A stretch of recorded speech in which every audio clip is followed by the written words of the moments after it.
Today I will show you a sci-fi, romance, drama film from 2016, titled Passengers. Spoilers ahead. Watch out and take care. The interstellar spaceship Avalon can be seen traveling through space, headed to a colonized world called Homestead 2. All of its quarters are empty, the vessel is on autopilot. The 258 crew members as well as the 5,000 passengers are in hibernation. Suddenly, the ship passes through an asteroid belt that's weakening its shields. Power is diverted to the main shield, but the ship is on a collision course with a giant asteroid. Suddenly, the asteroid collides with the ship, causing various malfunctions. The ship begins self-reparations, but one of the hibernation pods activates. The passenger awakened is Preston, a mechanical engineer.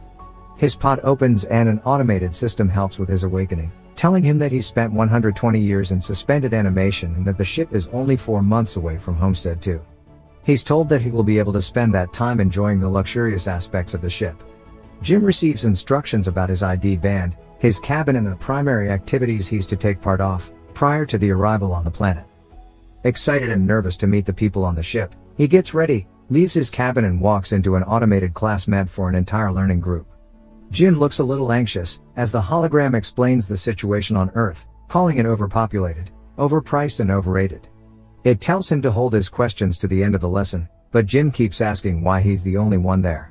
He realizes that the hologram can't answer him and goes to search for other people. He gets to the main concourse of the ship. No one is there either, but an automated informational desk offers to help. Jim asks to talk to a real person and it sends him off to talk to a steward, but when he finds that no one is there too, he asks to speak to the captain. When he gets to the bridge, even though he doesn't have access to go inside, he can see that none of the main crew is awake either. Jim eventually goes to the observatory, where he finds out that the ship is actually 90 years away from Homestead 2. He realizes that he woke up too soon, so he rushes back to the concourse and sends a message back to Earth asking what he should do, because he doesn't know how to get back into hibernation. The communication system informs him that the overpriced call to Earth would take approximately 55 years to get an answer back. Jim is devastated. He walks around and finds the ship's bar, where he sees another person. As he's talking to the bartender, something seems strange about him. When he goes to get him a drink, Jim realizes that he's an android. It's called Arthur. Jim wants to find out more information from him, but he can't even explain to the android how it's possible for him to be there ahead of time. Jim wakes up in his cabin the next day and goes to the cantina, where he quickly realizes that most of the things on the menu are reserved for gold-class passengers only. He gets his plain coffee and tries to figure out how to fix his hibernation chamber. After he gets all the tools, he manages to get it operating and lies down inside of the pod. But nothing happens. Next, he decides to use the tools he found to get into the crew's hibernation chambers. That doesn't work either. Small malfunctions happen around the ship. Jim keeps returning to the bar to drink, but mostly to talk to Arthur. The android gives him some advice that convinces him to break into one of the gold-class rooms and try to have some fun on the ship. Jim tries all the restaurants, the games, the entertainment system. But as time passes, he becomes even more miserable to be there alone. One day, he gets drunk and wanders around the hibernation pods, when he stumbles into an airlock with spacesuits designed for spacewalks. Jim gets into a suit and goes to the airlock, pushes a lever and then the button to release the airlock door. Once outside the ship, he's mesmerized by the view. He's the only conscious human being experiencing that moment in time. Jim releases the magnets on his boots and floats in space, feeling devastated. He comes back inside, takes off the suit, but goes back to the airlock without it on. He pulls the lever, ready to end it all, but changes his mind in the last moment, runs back inside and slips on a bottle. Jim stands up and is instantly drawn to a woman in one of the pods, named Aurora. He searches for her files in the directory and listens to her passenger interview, becoming enamored with her. Later he's seen sitting next to her pod, still listening to her interviews. Back in the bar, he's reading some of her work and is talking to Arthur about her writing. He becomes obsessed with the irony of his situation, going to another planet for a better life, waking up early and not getting there, and finding his perfect woman, only for her to be out of reach. Jim keeps thinking about her and starts getting the idea to wake her up too. He talks it over with the android, but he doesn't understand the conundrum. If he wakes her up for his own benefit, he'd be stranding her there with him, to die on the ship. Jim decides against it first, but as time goes by he can't let it go. Until one day, he changes his mind. He goes to her pod and manages to activate it. As she's waking up and going through the same process as he did, he hides and goes back to his room. A little bit later he goes to the main concourse, hoping to find her. And there she is, just as confused as he was a year ago. Jim tells her they're the only ones awake and takes her to the observatory. Then he tells her that he can't get to neither the crew, nor the main commands of the ship. Aurora freaks out and wants to get back into her pod. When they get to it, Jim explains that there is no special equipment on the ship that can help them get back into hibernation, effectively telling her that they're stranded. They go back at the concourse and he tells her that she should rest, since she just came out of hibernation. She feels sorry for him, having to spend more than a year alone on the ship. Jim goes back to the bar, feeling regretful about what he did. He asks Arthur not to tell Aurora that he was the one that woke her up. The next day, Aurora wakes up. She goes back to the concourse and asks the automated info desk about the hibernation pods. Jim joins her there and they go to get breakfast. As they leave, the info desk has some sort of malfunction. In the cantina, Aurora realizes that Jim has been eating the same breakfast for more than a year and gets him one of the gold class menus. They talk about the possibility to fix the pods, but, unlike Jim, Aurora isn't ready to give up. She searches through the infirmary, then goes through research documents, eventually ending up at the crew's hibernation quarters trying to break the doors open. Jim notices more malfunctions throughout the ship. Sometime later, Aurora laments about her life on the Avalon. She writes, jogs around the ship and swims in the pool, becoming more and more aware of her situation. She goes to the cantina to interview Jim, thinking that his story might be interesting. She asks why he immigrated to the colony. Jim answers with slogans from the company first, but then further explains that he hopes that on the new world he could be somebody, he could build a life. Later, they end up in the observatory and Aurora finally shares her reason to be there. Unlike the other passengers on the ship, she has a round-trip ticket. Her idea was to go to Homestead 2, live there for a year and come back to Earth, to become the first journalist that has ever done that, writing the greatest story that ever was. Aurora slowly gives up on finding a way to fix their current predicament and Jim figures out a way to cheer her up. He takes her dancing, to the cinema, and to the basketball court. Lastly, he takes her to the bar to meet Arthur. She relaxes for a bit, until she remembers their situation. Jim is left alone with the android, feeling awful about what he's done to her. The next moment he's seen tinkering with something and in the other Aurora walks into the observatory to find a miniature of the Chrysler building he made for her. Sometime later, they go on a date at the bar. They have dinner and share stories about their lives. She tells him that her father died when she was a teenager. After the dinner, Jim takes Aurora to the airlock and they get into the spacesuits. They go out for a spacewalk together. Jim finally has someone to share that magnificent experience with. Jim switches off the magnets on their boots and they float together in space. They come back inside and immediately kiss, retreat to his cabin and sleep together. Soon after, they start living like a couple. Aurora moves into his cabin and writes about her life on the ship. They jog together, eat together, sleep together.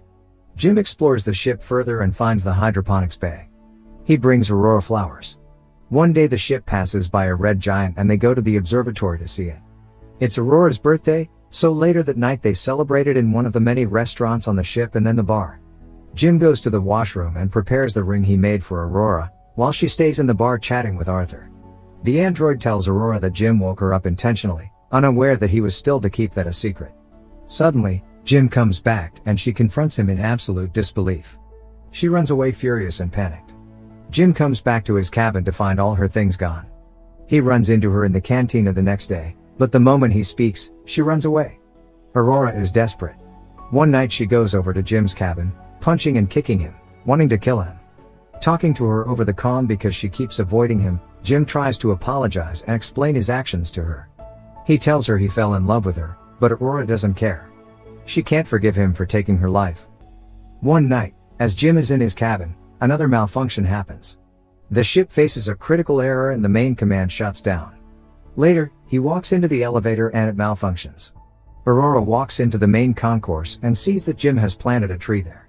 Then, she goes to the cantina, where the food dispensary is also malfunctioning. Suddenly, both of them hear the voice of the deck chief over the comms, asking who planted the tree. They both run into the concourse and see Gus Mancuso standing in front of Jim's tree. They introduce themselves and tell the chief about the situation. He doesn't understand how 3 pods could fail. Mancuso takes them to the bridge and he discovers that there is something wrong with the ship, but the information on the systems has to be checked manually. When they leave the bridge, a robot almost falls on their heads and the two of them tell Mancuso that malfunctions have been happening all over the ship more frequently. He says that shouldn't happen, as he shows them how to collect the data. Mancuso checks on the pods, when Jim joins him there. He's figured out what happened with Aurora's pod. The deck chief finds what Jim did to be terrible. Later, he's at the bridge checking the collected data, when Aurora joins him. They talk about what happened with her pod, but he tells her that he can't do anything about it. Jim walks in with the 16th broken robot. Mancuso feels the hibernation sickness, so he goes to rest, but as he walks out, he coughs out blood. That night, Aurora can't sleep, so she goes for a swim. Suddenly there's gravity loss throughout the ship and she starts drowning as the water from the pool moves with her. The gravity drive resets and she barely makes it out alive. They both run into each other going to find Mancuso. The three of them are back at the bridge, slowly discovering what has been going on with the ship. Mancuso figures out that something happened 2 years ago, taking out a major system. They need to find and fix what has caused the failure, because the entire ship is trying to pick up the slack. If they don't fix it, the entire vessel will be stranded. They go to find the problem, but Mancuso faints, so Jim and Aurora take him to the infirmary. He's dying and there are no treatments that can stop it or prolong the time he has left.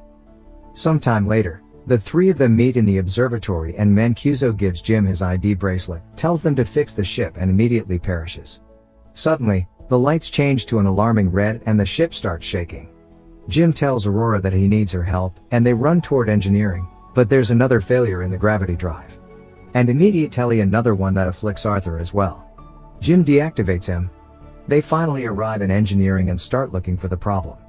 They find it in the power plant and as they open the hatch, Aurora gets sucked in. The asteroid has caused a breach in the hull in that area. Jim gets sucked in too, but he holds on to the hatch, as it keeps closing on him. Eventually he gets sucked in too, but they quickly manage to seal the breach. Instantly after fixing that problem, Jim realizes that there is more than one breach in the hull. The two of them follow the trajectory of the meteor and find that it has hit the reactor control computer. Jim thinks he can find replacement parts for it. They find the part and change it, but the process of venting the reactor still fails. They do it manually, but it fails again. Jim figures out that he needs to open the vent door from outside of the ship, so they can cool the reactor down. Both of them go to the airlock and as he's getting ready to go out, he gives Aurora Mancuso's bracelet, because he might not come back. She helps him with the suit and as he walks into the airlock she tells him to come back because she can't live on the ship without him. Aurora goes back to the reactor, where the temperature has hit critical heights. A bolt from the reactor propels into her arm, as Jim is getting closer to the vent from the outside and sees the door. The temperature rises in the reactor room, while he is trying to bypass the vent door to open it. He soon realizes that he'll have to manually hold the door open so the reactor can vent and he tells Aurora. She doesn't like the plan, but he goes ahead with it and tells her to vent the reactor. She doesn't want him to die and they argue, but he tells her that they have to save the other people and she vents the reactor. The process is successful, but the fumes from the reactor push Jim away and break his tether. The pressure in his suit is dropping too. He tells Aurora what happened and she moves as fast as she can to get to another suit and bring him in. He apologizes to her again. She puts on a suit and flies out to get him, but her tether is too short. She's pulled back, but suddenly grabs onto his tether and manages to pull him in. Aurora drags Jim into the infirmary, only to find out that he's already dead. She uses Mancuso's bracelet to override the medical protocols and to resuscitate him. The medical pod does the work automatically and revives Jim. Aurora forgives him. Later, Aurora fixes Arthur and they give Mancuso a proper space burial. Jim takes her to the infirmary and tells her that he's found a way to use the medical pod as a hibernation one. He tells her to get inside the pod and ride out the rest of the journey in there. But, as is later revealed, she declines and decides to stay with him, awake on the ship. Jim finally proposes to her and they live out their lives on the ship. 88 years later, the Avalon arrives on Homestead 2. The crew wakes up and finds the ship in a very unexpected state.